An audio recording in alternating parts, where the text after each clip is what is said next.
Saya Raffa Talita. Saya Dafal Yusuf. Saya Lutfi Rahman. Kami dari kelompok 1 akan menjelaskan tentang pengaruh gerakan pembaruan Islam terhadap perkembangan Islam di Indonesia. Selamat menonton teman-teman.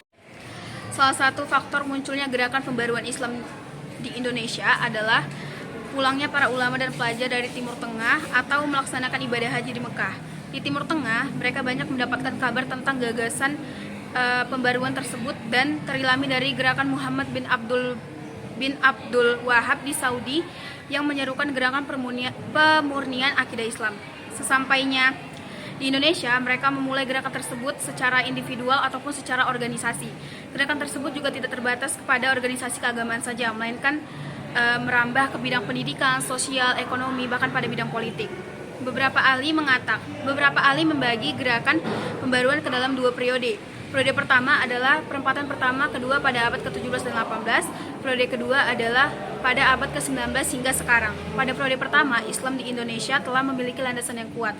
Pemikiran dan pemahaman di masa tersebut juga telah berkembang. Namun di sisi lain, perkembangan tersebut diikuti dengan perkembangan mistisisme dan sinkretisme dengan aliran kebatinan. Para tokoh pembaru Islam di Indonesia yang melakukan ibadah haji juga turut berperan dalam penyelenggaraan gagasan ini. Setelah mereka melaksanakan ibadah haji, mereka menetap di Mekah untuk memperdalam agama dan ilmu pengetahuan. Ide dan gagasan yang mereka dapatkan selama menuntut ilmu di Mekah seringkali mempengaruhi orientasi dakwah dan pergerakan mereka selama di Indonesia.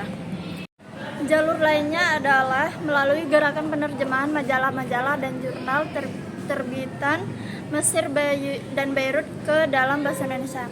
Penerjemahan ini adalah dalam rangka menanggulangi ide pembaruan Islam di Indonesia. Gagasan ini mendapatkan respon positif dari umat Islam di Indonesia. Respon ini dikarenakan umat Muslim yang merasa resah dengan kemunduran Islam. Di sisi lain, lembaga pendidikan Islam mendapatkan cap tradisional, kolot, dan ketinggalan zaman.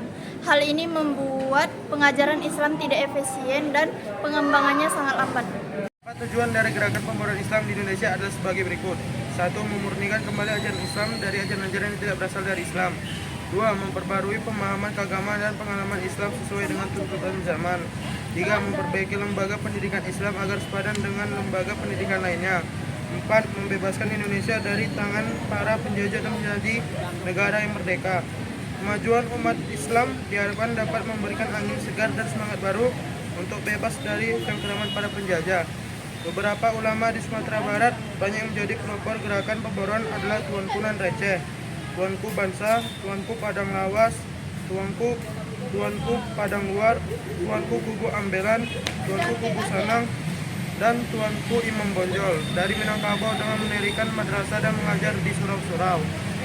Mereka membulatkan tekad untuk menegakkan syariat Islam, memurnikan ajaran Islam dari ajaran-ajaran di luar Islam, dan memberantas kemaksiatan yang menjadi kebiasaan kaum adat. Beberapa publikasi juga muncul dalam rangka menyebarkan gagasan pembaruan dalam Islam.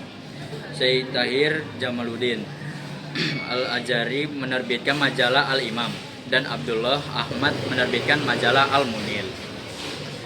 Itu di antara gerakan tersebut adalah Serikat Dagang Islam yang didirikan oleh Haji Samanhudin pada tahun 1905 di Surakarta yang bergerak di bidang sosial dan ekonomi.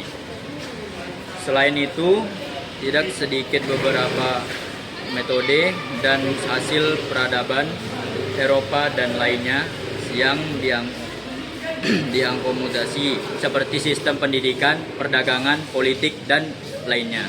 Sekian video dari kelompok kami. Apabila ada kesalahan kata mohon dimaafkan. Assalamualaikum warahmatullahi wabarakatuh.